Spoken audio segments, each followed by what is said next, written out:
मोहम्मद सा नहीं कोई। पैगंबर हजरत मोहम्मद सल्लल्लाहु अलैहि वसल्लम ने हज के अवसर पर अराफात के मैदान में 9 मार्च 632 ईस्वी को एक अभिभाषण खुतबा दिया जो मानव इतिहास के सफर में एक मील का पत्थर बन गया। मोहम्मद सा नहीं कोई। इसे निसंदेह मानवाधिकार की आधारशिला का नाम दिया जा सकता है। उस समय इस्लाम के लगभग 1.25 लाख अनुगामी लोग वहाँ उपस्थित थे। थोड़ी थोड़ी दूर पर उन्हें नियुक्त किया गया था जो उनके वचन वाक्यों को सुनकर पुनः दोहराते थे। इस प्रकार सारे श्रोताओं ने उनका पूरा अभिभाषण सुना। नहीं कोई मोहम्मद प्रस्तुत है अंतिम ईश्वरी पैगंबर हजरत मोहम्मद सल्लल्लाहु अलैहि वसल्लम का अंतिम हज पर दिया गया अभिभाषण यानी खुतबा। नहीं कोई मोहम्मद सा नहीं कोई। अपने पहले अल्लाह की प्रशंसा, स्तुति और गुणगान किया। मन मस्तिष्क की बुरी उकसाहटों और बुरे कामों से अल्लाह की शरण चाहिए। इस्लाम के मूलाधार विशिष्ट एकेश्वरवाद की गवाही दी और फरमाया, नहीं कोई मोहम्मद सा। लोगों, अल्लाह के सिवा कोई पूज्य नहीं है, वह एक ही है, कोई उसका साझी नहीं है। अल्लाह ने अपना वचन पूरा किया, उसने अपने बंदे रसूल की सहायता की और अकेला ही अधर्म की सारी शक्ति को पराजित किया। मोहम्मद सा। तो मेरी बात सुनो, मैं नहीं समझता कि अब कभी हम इस तरह एकत्र हो सकेंगे और संभवतः इस वर्ष के बाद मैं हज न कर सकूंगा। कोई मोहम्मद सा। तो अल्लाह फरमाता है कि इंसानों, हमने तुम सबको एक ही पुरुष व स्त्री से पैदा किया और तुम्हें गिरोहों और कबीलों में बांट दिया गया ताकि तुम अलग अलग पहचाने जा सको। अल्लाह की दृष्टि में तुम में सबसे अच्छा और आदर वाला वह है जो अल्लाह से ज्यादा डरने वाला है। कोई मोहम्मद सा नहीं कोई। अरबी को किसी गैर अरबी पर, किसी गैर अरबी को किसी अरबी पर कोई प्रतिष्ठा हासिल नहीं है। न काला गोरे से उत्तम है, न गोरा काले से। हाँ, आदर और प्रतिष्ठा का कोई मापदंड है तो वह ईश्वरायणता है, तकवा है। कोई मोहम्मद सा। मनुष्य आदम की संतान है और आदम मिट्टी से बनाए गए। अब प्रतिष्ठा और उत्तमता के सारे दावे, खून एवं माल की सारी मांगे और शत्रुता के सारे बदले मेरे पांव तले रौंदे जा चुके हैं। बस काबा का प्रबंध और हाजियों को पानी पिलाने की सेवा का क्रम जारी रहेगा। कोई मोहम्मद सा नहीं। इसके लोगों, ऐसा ना हो कि अल्लाह के समक्ष तुम इस तरह आओ कि तुम्हारी गर्दनों पर तो दुनिया का बोझ हो और दूसरे लोग परलोक का सामान लेकर आए, और अगर ऐसा हुआ तो मैं अल्लाह के सामने तुम्हारे कुछ काम ना आ सकूंगा। कोई मोहम्मद सा नहीं। इसके लोगों, अल्लाह ने तुम्हारे झूठे घमंड को खत्म कर डाला और बाप दादा के कारनामों पर तुम्हारे गर्व की कोई गुंजाइश नहीं। लोगों, तुम्हारे खून, माल व इज्जत एक दूसरे पर हराम कर दी गई हमेशा के लिए। इन चीजों का महत्व ऐसा ही है जैसा तुम्हारे इस दिन का और इस मुबारक महीने का। विशेषता इस शहर में तुम सब अल्लाह के सामने जाओगे और वह तुम्हारे कर्मों के बारे में पूछेगा। को कहीं मेरे बात भटक न जाना कि आपस में एक दूसरे का खून बहाने लगो।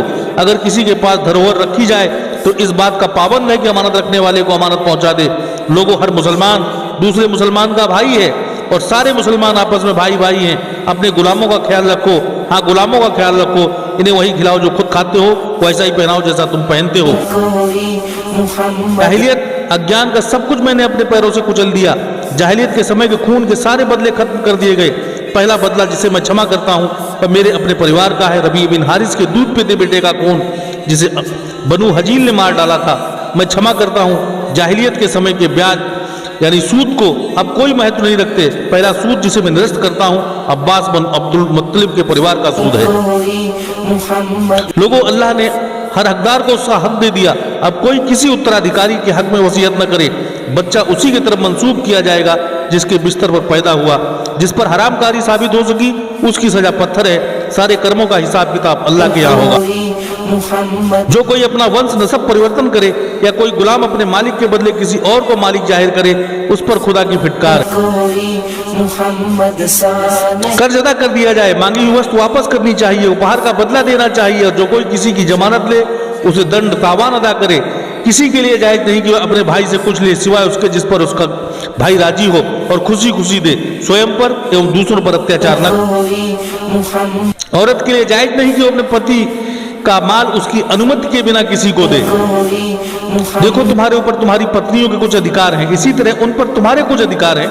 औरतों पर यह तुम्हारा अधिकार है कि अपने पास किसी ऐसे व्यक्ति को न बुलाएं जिसे तुम पसंद नहीं करते और कोई खयानत न करें, और अगर वह ऐसा करें तो अल्लाह की ओर से तुम्हें उसकी अनुमति है कि उन्हें हल्का फुल्का शारीरिक दंड दो और वह बाज आ जाए तो अच्छी तरह खिलाओ और पिलाओ।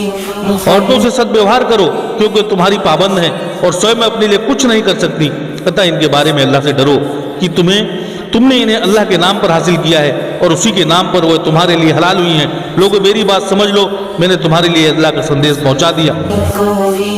मैं तुम्हारे बीच एक ऐसी चीज छोड़कर जाता हूं कि तुम कभी नहीं भटकोगे यदि उस पर कायम रहे, और वो अल्लाह की किताब कुरान है। हाँ देखो, धर्म यानी दीनी मामलात में सीमा के आगे न बढ़ना कि तुमसे पहले के लोग इन्हीं कारणों से नष्ट कर दिए गए।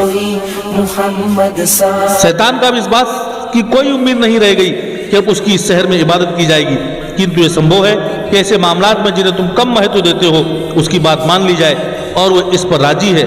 इसलिए तुम उससे अपने धर्म यानी दीन और ईमान की रक्षा करना। लोगों अपने रब की इबादत करो, 5 वक्त की नमाज अदा करो, पूरे महीने के रोजे रखो, अपने धन की ज़कात खुशदिली के साथ देते रहो, अल्लाह के घर काबा का हज करो, अपने सरदार का आज्ञा पालन करो, तो अपने रब की जन्नत में दाखिल हो जाओ। मुहम्मद सा नहीं कोई।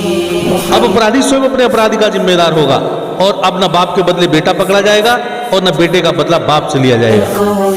मुहम्मद सा सुनो, जो लोग यहाँ मौजूद हैं उन्हें चाहिए कि आदेश और ये बातें उन लोगों को बताएं जो यहाँ नहीं है। हो सकता है कि कोई अनुपस्थित व्यक्ति तुमसे ज्यादा इन बातों को समझने और सुरक्षित रखने वाला हो।